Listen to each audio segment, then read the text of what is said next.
tell you have colored eyes. No one can tell that me and you both have colored eyes. My eyes are actually blue, but Shut up. They're not blue.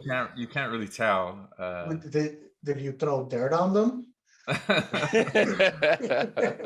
the only way. If I change it in color correction, sure, yeah, you have blue eyes. Yeah. So welcome back to Not a Strong Start, a podcast by three filmmakers that love to talk movies, television, and anything else in between.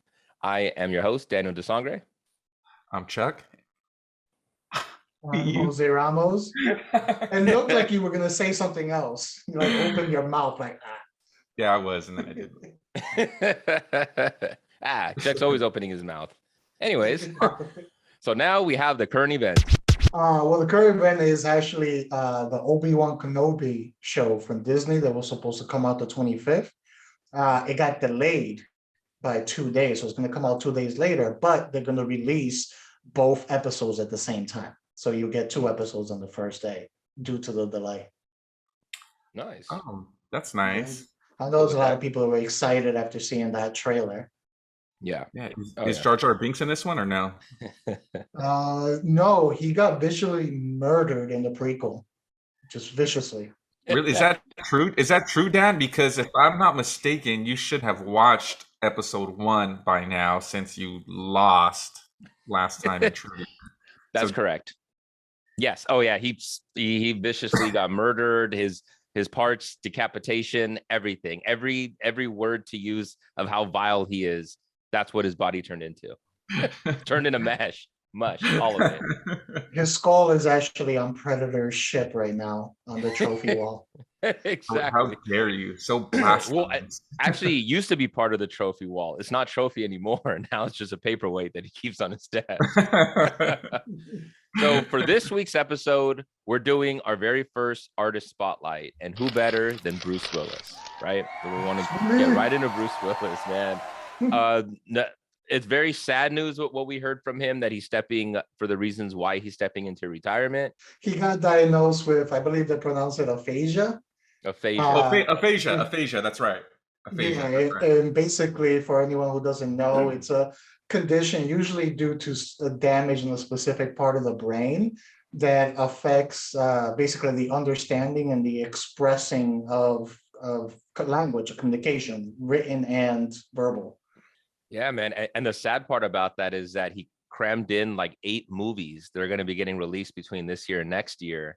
And even the Razzies made their own category for him for worst Bruce Willis performances. But obviously nobody knows that he's dealing with this. So I was even reading an article that mentioned how some of his, at least over a dozen people that he's been on set with, started noticing things were wrong. And as they were talking to him, he kept asking, okay, I know why you're here and why you're here. Why am I here? It's just little moments like that, man. It's sad. It's sad to see because it's John McClane, man. You know, you don't wish it on anybody, but with Bruce Willis in particular, I mean, the guy's a legend. He's been in so many great movies that we all love. So we wanted to spend this episode not talking just about, you know, what's going on with him personally, but we also want to kind of glorify a little of what he's doing. Talk about some of the great projects that we grew up as film fans, you know, watching and sort of embrace that a little bit. So his journey has touched a little bit of everything. You know, usually it's kind of like that storybook direction. It's not like some people where it's like one random event and all of a sudden they like end up like a star. But he's kind of been through the motion. So he started off doing theater in high school. I remember reading that he actually had a stutter when he was young, and he started doing acting. The acting in the theater actually helped him with his stutter. I remember years later he revealed that, and I think he was part of or donated to foundations that deal with stuttering. But he started off, with theater. He did theater in high school. He did theater in college, in university here in the States. Before he started going into film when he moved to California eventually. So he, started at the bottom. Started from the bottom, now he's here. Man. I also saw a weird stat that said he was born in Germany. Did you guys know that? Yeah, I didn't know that. That's pretty cool. I mean, it sounds as if he relocated out here pretty quickly. Like, I don't think he grew up out there, but he was born out there, man. Yeah, I think he went to, I forget where he went to high school, but I know he went to University of New York. And then after he got out of, funny thing, one of his jobs, it was just funny because some of his later roles, he played this type of character. He was a private investigator at some point before yeah, I think when he was in university or after university, he was a private investigator. And, he did the typical bartending aspect of it. And then I think he did some extra work in New York and Broadway, well, some off Broadway stuff before he went to California and started pursuing more film. Nice, man. That's pretty cool. And we know the very first thing he started doing was Moonlighting, right? Moonlighting, the television show, lasted about 4 years, but it was more like a comedy drama series. So he was primarily known as a TV guy for a while. Not sure how much he was trying to break into movies, but that was what it was. So I know he did a couple of offshoot features before Die Hard, but he was still known as the Moonlighting guy. He was known as doing more comedy. So by the time he did Die Hard, that was a huge gamble that they took on him because, big budget action movie that was coming out. Obviously it paid off, man. He crushed it. $138 million worldwide, dude. They didn't even want them. Did you guys ever see how I think how it was made, or I forget the title of it on Netflix, where they kind of describe the journey of some of those movies? They had the Die Hard one. They didn't want them. They had to fight for them. And then when they ran, when they put out the poster with like him on it, people were laughing. As soon as they saw him on screen, it was kind of like, who the hell is this guy? So I remember they said in there they had to, for promotional purposes, they took him out of the posters and they just put the tower.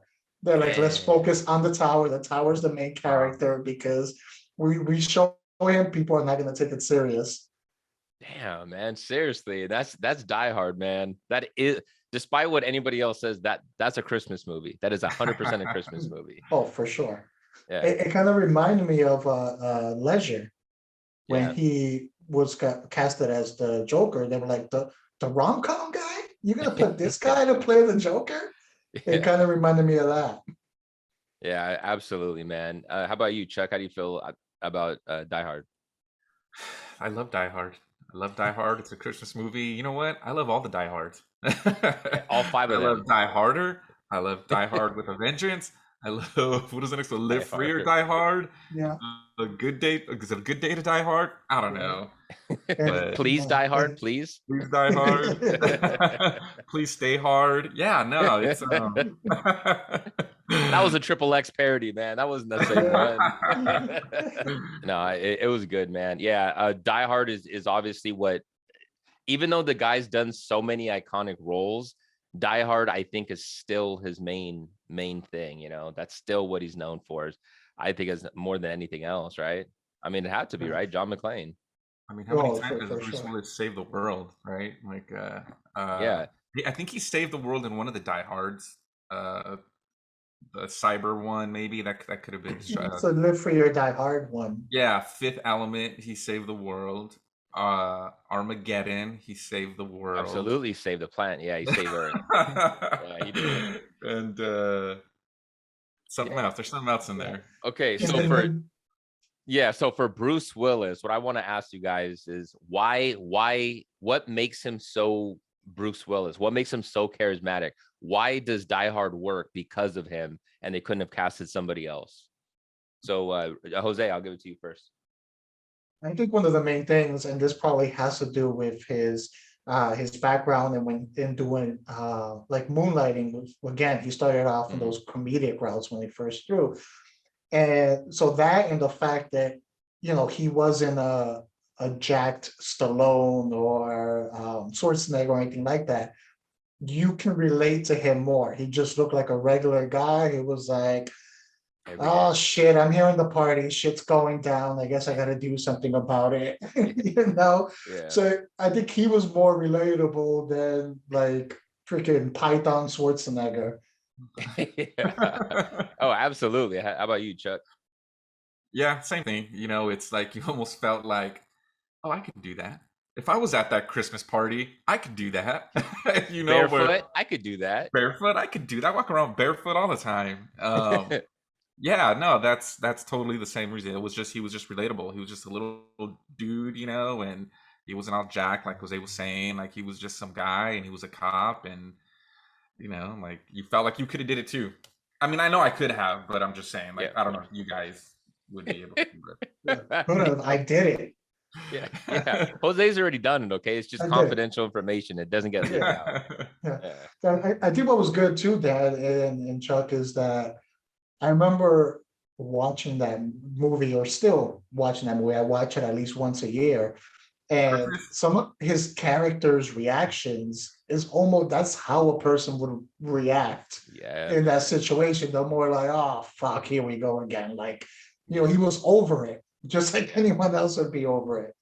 Yeah. Oh, absolutely. Yeah. And it's ironic because we're saying how he's not like the Stallones or the Schwarzeneggers, and then there he is being an Expendables later with these actors, and he's still. But the thing is that he's in these movies because he's still iconic badass with them, but he's the everyday normal guy. You know what I'm saying? Like he's like your typical what you just imagine as a normal dude in the 80s and the 90s. That was him, man. Yeah, but it's Bruce Willis though. You know what's funny? Funny story. He did Planet Terror with Robert Rodriguez. Yeah. And so Robert Rodriguez said when he pitched him the idea, he's like, all right, there's like this elite group of like, you know, soldiers, and then you're the guy, and you're the one that catches Bin Laden, right? And then he's like, of course, who else? You know, like he's like, yeah, of course. And he's like, all right, I think he's in. Yeah, man. So, It's like there's such a confidence to him, you know, yeah. a little cocky, but it's endearing, man. Like there's such an endearing quality to it. It doesn't come off as like overly pompous. And then you know, you guys also know he was in a band, right? Yeah, he actually Three released albums. albums. Yeah, he He's got released 3 three albums. albums. Man, I saw that. I was like, what? I honestly have never heard a single one. Have you? Have you heard any of his songs? No, I haven't heard them themselves, but I do know, I think one of them was a hit, right? It was before Die Hard came out.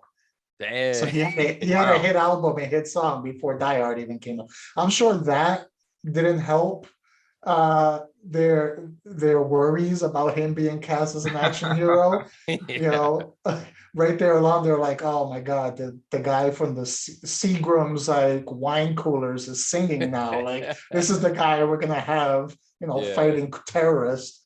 Yeah, seriously. What was his band name called? Do you guys know? I don't know. I do know though that he was considered for Ocean's 11, but he dropped out because for his band he was recording an album or a song or something like that. Wow. Well, he was in 12. He came out in Ocean's 12. So, playing himself. Sorry, think, Brad right? Pitt. Yeah. Yeah, exactly. Sorry, Not Brad Pitt. I can't. I gotta record. Yeah, exactly, man. So then he did 12 Monkeys. I know we talked about that in a previous episode, but 12 Monkeys came out in 95. That one was awesome, dude. It was him and Brad Pitt, you know, in that movie together, you know, and it's have you guys seen it all? Mm-hmm. Yeah, of course. You've seen it, right? Times. Yeah. Yeah, I have to say though, I saw it like last year. That was the first time I had seen it since I was younger.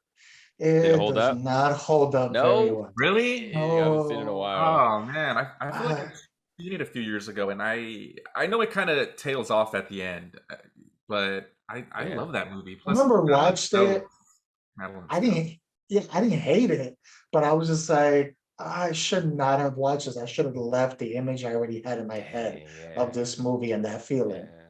But Brad Pitt was still good in it, right? I assume.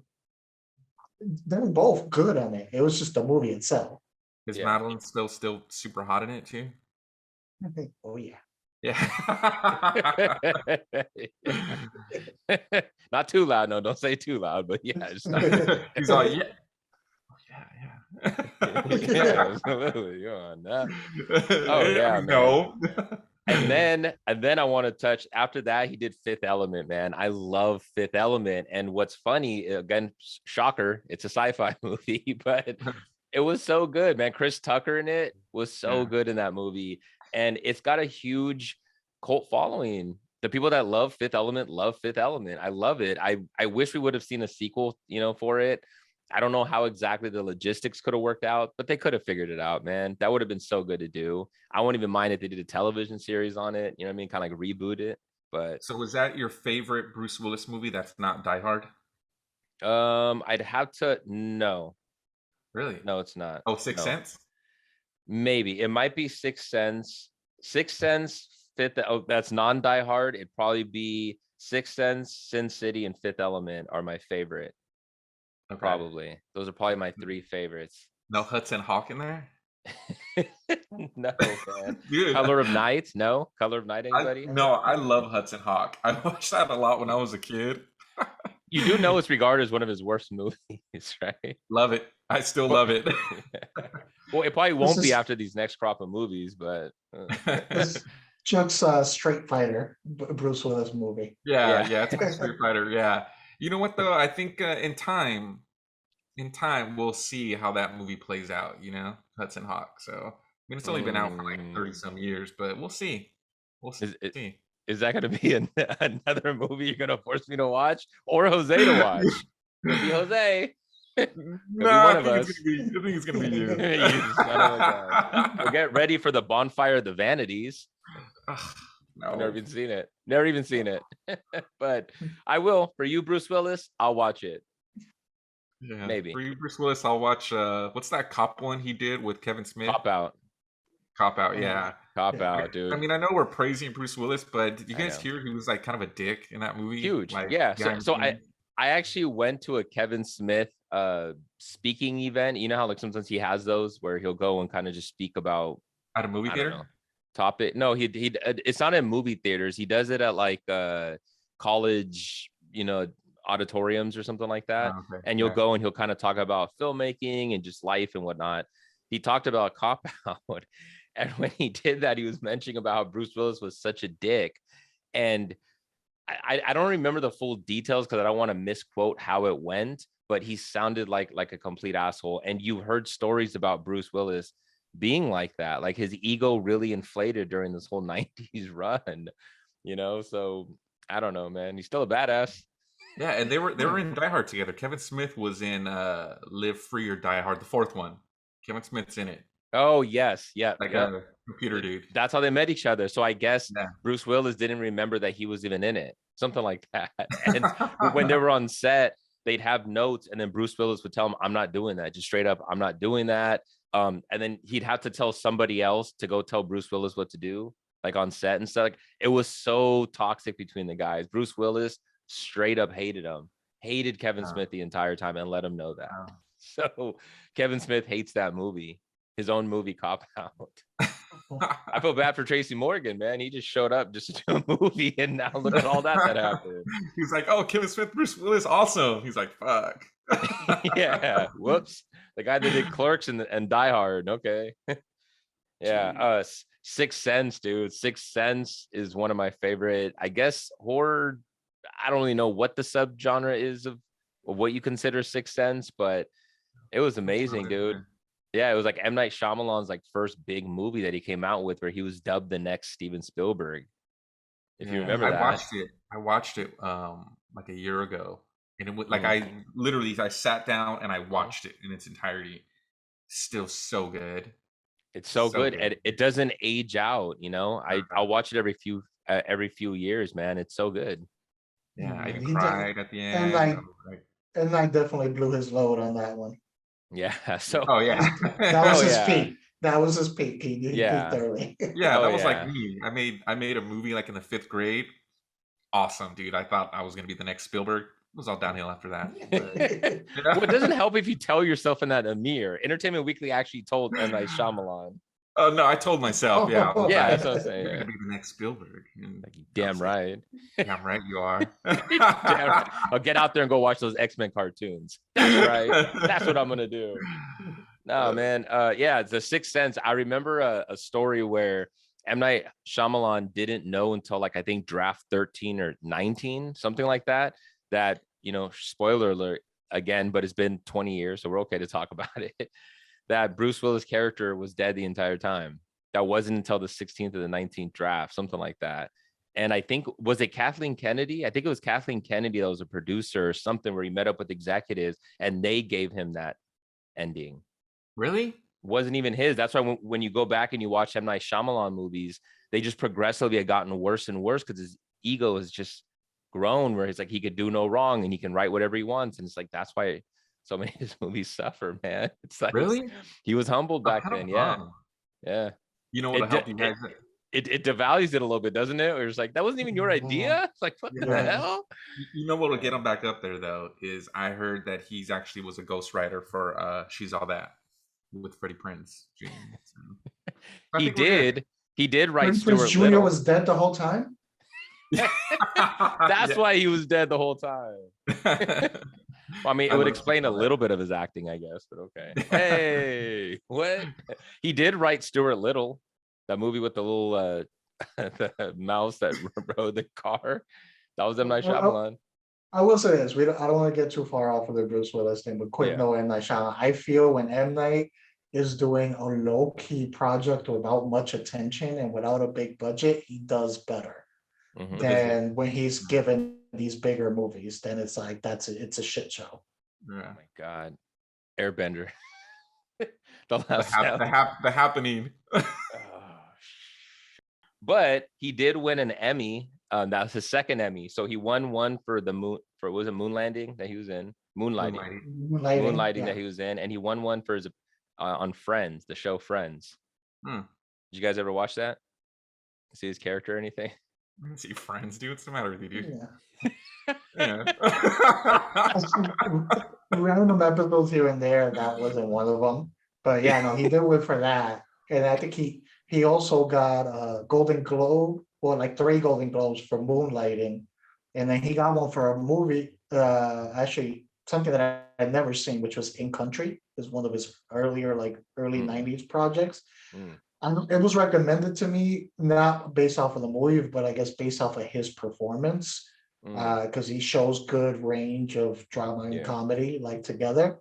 But that might be one that I might check out at some point, because I mean, he won for it. Yeah, no, it's definitely worth checking out. And then Sin City, man, he did Sin City in 2005 with Robert Rodriguez. I love Sin City. I thought they did such a great job of adapting that graphic novel. I'm a fan of Robert Rodriguez, but I don't think everything he does is great. Straight up. I mean, Desperado's amazing, dude. I love Desperado. But then he'll do Shark Boy and Lava Girl, and it's like, I get it's for the kids, but it's just made so poorly. It's really hard for me to wrap my brain around watching that. Yeah, but hot take though, I feel with the Grindhouse project, his overshadowed Tarantino's. I felt I was more entertained by his than Tarantino's in that one. Yeah, absolutely. So good, dude. That's one of my favorite movies. I got a poster of it in my bathroom. Yeah, so because we could see that. So he's pointing right off screen. No, it's over there. Yeah. No, that movie. Oh, you know what? He tried to do a Grindhouse movie, Robert Rodriguez, where I feel like Tarantino he did, but I feel like he made a real movie. Like it was just like he edited it like it, but I see what Tarantino was going for, but Robert Rodriguez's story was it was such Grindhouse. Like it's exactly what it was. The other one was such a slow burn, and Tarantino had some cool stuff, with his, but Robert Rodriguez, man, when he's on, he's on. He's really, he's so good, and he's so meticulous. Where he does, the editing himself. He does the soundtrack stuff. He'll put a lot of that stuff together. The dude's amazing, and he can cook. The dude's a chef. He used to have some videos where you watch him cooking some meals. And he's Rodriguez, of course he can cook. Exactly, that's what I'm saying, man. He's Latino. Hey. No, he's Mexican. Hey. Exactly. So Bruce Willis did have a lot of great opportunities of working with a lot of stellar directors. So another one that he did is Moonrise Kingdom with Wes Anderson. I like Moonrise Kingdom. Not sure if you guys have seen it or if you guys are Wes Anderson fans. I'm a Wes Anderson fan. I think Moonrise Kingdom is one of his better movies. And Bruce Willis was in that, man. It showed a little more of his versatility, where he's not just like that gruff kind of sort of what Clint Eastwood, Clint Eastwood is a little bit like that. You know, they're sort of like your everyday badass. Bruce Willis has a lot more range than that. And in Moonrise Kingdom, he did pretty good. Right. Yeah, that was a great movie. I love Wes Anderson. I don't love everything he does, but he's pretty good though. But that was a great movie role for Bruce Willis too. So yeah, his best movie though for me is Fantastic Mr. Fox. I know you love that one. I love that movie, dude. That movie though is like Spanish Fly though. So girl comes over, you throw on Fantastic Mr. Fox, you're good to go, dude. Just throwing it out there for the listeners. Fantastic Mr. Fox. Good. All right. Fantastic Mr. Fox. Yeah. Guaranteed. All right, go ahead. Moving on. All right. Yeah, I can get into Wes Anderson more, but we're not doing that. Again, this is Bruce Willis. You know, we're giving him his respect. And then so we know accolades. So total, the dude had of all of his films, $2.64 billion in the US alone. That's how much he yeah, that's a lot, man. Change? Absolutely, man. That's for a guy that they took a gamble on with Die Hard. Die Hard single-handedly blew him up to this level where the guy was able to book so many other movies. And he had a couple of spells every so often where his movies weren't quite hitting. But the dude, just the movies we named, the guy's been in so many iconic films. I have to say, I'm disappointed in you, Dan, because you went through all Armageddon. of that and you didn't even get into Armageddon. Oh, no. I'm going to get into Armageddon. I got into Armageddon. I got into Armageddon. That's why I said I'm disappointed in Dan. Oh, yeah. But in fairness, you're always disappointed in me. So that's just another one I chalk up today. No, Armageddon. I want to talk about Armageddon because there's a lot to chew on that. And is it good? Is it so bad that it's good? Is it bad? Or is it just good? What is it? I want to hear you guys' opinion. Little column A, little column B, a little column C, sprinkles in some column D, and there we go. We got Armageddon. Welcome to Michael Bay filmmaking. Yeah. All that matters is that it is entertaining as hell to watch. It's entertaining. That's what it is. It's entertaining. I would tell someone, watch Armageddon. Yeah. Is it good? Yeah. Watch Armageddon. Watch Armageddon. Watch Armageddon. That's it. I was saying when it's good, it has great characters. You know, it has a cast that each play their character well. There's good chemistry among the cast. The story itself, the writing itself, but you watch it for the characters, for those actors. And I would say, for as ridiculous as the movie gets, it was one of those movies that, allergies tend to kick in at the end. Like when you watch it. I remember watching it and it was just like, holy shit, the pollen in this room. Like it's really like bugging me. The pollen in this theater. Yeah, absolutely, man. Dude, Steve Buscemi was so good in that movie. Dude, no nukes. Nukes. Yeah. I love Steve Buscemi, man. It was right around that era that he did Con Air. Remember, he was good in Con Air. Mm-hmm. I love Steve Buscemi. And, it was another one of those movies from that time period where the main song hit. Mm-hmm. And now that song can't go on without you thinking about Armageddon. Yeah. And you can't think about Armageddon without thinking of that song. So you're talking about the Aerosmith song, right? Oh, yeah. Yeah. Or you could have went with the one that Ben Affleck was singing, but that's not the song. That's not the song. That's not. Cause I'm leaving. Let's not do that to our audience. Yeah. No, question. After watching Armageddon, who has used animal crackers in that way? I have. Yeah. Because Ben Affleck did it. I just did it earlier. I was like, and the lion goes in. It doesn't count if you're doing it to yourself, Charles. You're just going up your own stomach. I've done it to Jose before, across his stomach. I was like, here we go, Jose. You use the elephant plane. Yes, man. Okay. So we've gone through the whole catalog for the most part, right, of Bruce Willis's movie, because there's a lot of good ones that he did, like what was the one that he had with Meryl Streep and Goldie Hawn? Do you remember that one? It was what was it? Death Death Becomes Becomes Her. Yep. Mhm. I like that one, dude. That's a good Yeah. one. It's a nice classic comedy that he did, like a dark comedy. That was a nice fun one. Yeah, I like that one. I enjoyed it. What was that? I mean, now that we've gone through his catalog, I think one of the things that differentiates Bruce Willis is that even though he was an action star for a big portion of that, is unlike some of the other action heroes, his catalog is versatile. There's variety in there. He wasn't only doing action movies, he was throwing in comedies. He was doing just voice work on some of those. He was doing Look who's talking. some Look yeah, who's talking. exactly. Yeah, he was doing some rom-com. So like he would always mix it up. And then on top of that, he would always go back to where he started. Even late in his career, he would still make appearances on random TV shows. Yeah. You know, for one episode here, for one episode there. You mentioned the Friends one. But there was a bunch of other shows that he would just appear on. So like he would go back to kind of like where he started. You know, he wasn't a one trick pony that just stuck with one thing, whether good or bad. He tried a little of everything. Yeah, he did. And just real quick, Dan, what was your top 3 list again of movies that weren't Die Hard? I had Sixth Sense, I had Fifth Element, and I think Sin City. Mm. What are you gonna say? The glaring Armageddon? omission from your list. Which one? Armageddon's not top 3 for me. I don't know, Dan. What's your favorite movie of all time? Oh, Pulp Fiction, of course. Oh yeah. Oh, absolutely, man. But Dude, I come don't on. consider that. I don't really consider. Well, I guess the other ones. I mean, you're right, because I don't really quite consider that a Bruce Willis movie. But that wasn't the question. It was movies that he was in. So yeah, of course. Come on, man. Come on. Come on, Dan. Come on. Man. Come on. The Yeah, guy's done come so many on, movies, man. dude. I'm looking at all these bullet But it's points. I'm Pulp forgetting everything Fiction. that he's bidding in.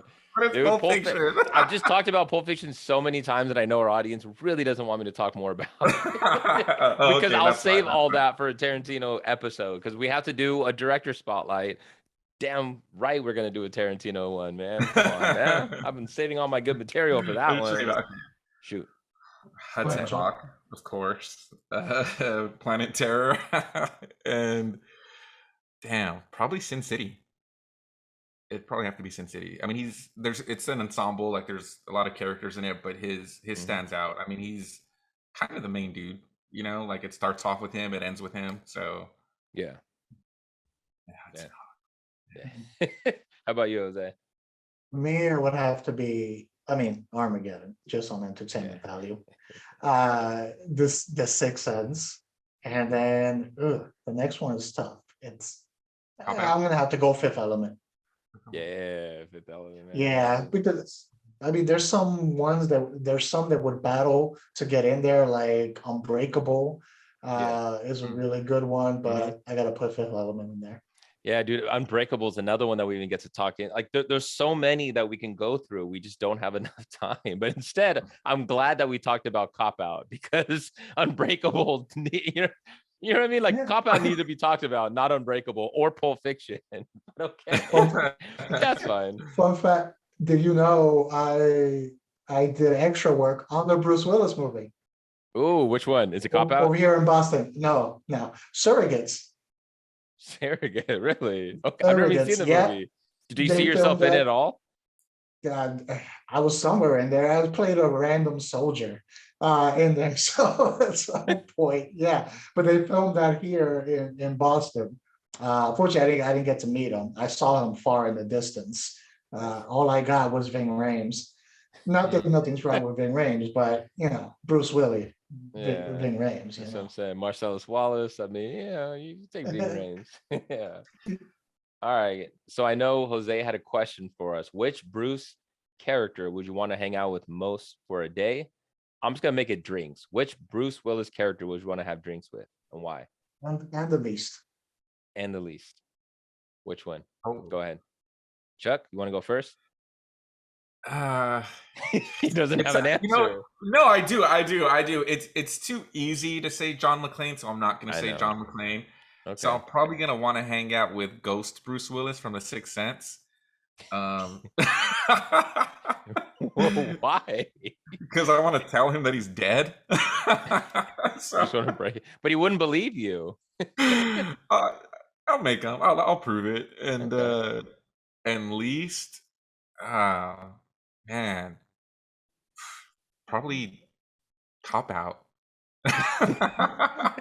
Okay, But not fair really enough. for the character, just because he was a dick in real life. So I don't want to hang out with that guy. So clearly he had bad energy during that. Yeah, he's got bad energy that got transferred from real life into his character. I don't want to hang out with that guy. So All right, cool. How about you, Jose? I could just picture you hanging out with dead Bruce Willis. And yeah, then, I all don't of get a this. sudden, it's like you see them at the restaurant, like there's a guy talking to himself on this table. Can you send help? Well, we could do pranks and stuff, like, hey, jump, like scare that dude or move his shit or something, you know? Like, we could do that too all day. That's awesome, dude. So, There is a silver lining. If you guys ever go to get lunch, he's not ordering food. yeah, we getting drinks. He ain't drinking anything. He ain't drinking any. Okay, that works. How about you, Jose? I'm gonna go typical because if you're not gonna choose John McClane, then I'm gonna choose John McClane because it doesn't matter whether you're going to an office party, you're just going to the airport, hanging out in New York City. Things are always gonna get interesting with John McClane. So that little bar trip might turn into a saving the world trip. Good. So, Okay. How and about least? then the least it will have to be James Cole. That was his character from 12 Monkeys because he was unstable as fuck. And That's that's not who I want to go and have drinks with. Right, look, Chuck is so surprised that he froze. good. He still doesn't know what to do with it because maybe right now he's Ghost Bruce Willis. He's Ghost Chuck. So they're playing a prank on us. All right. So I'll keep it going then. So for me, dude, absolutely I'm gonna go traditional. I don't give a damn. I'm going John McClane because he's a badass. Also, what's weird is you don't see Bruce Willis drinking a lot in a lot of his movies. He did it in later, Chuck.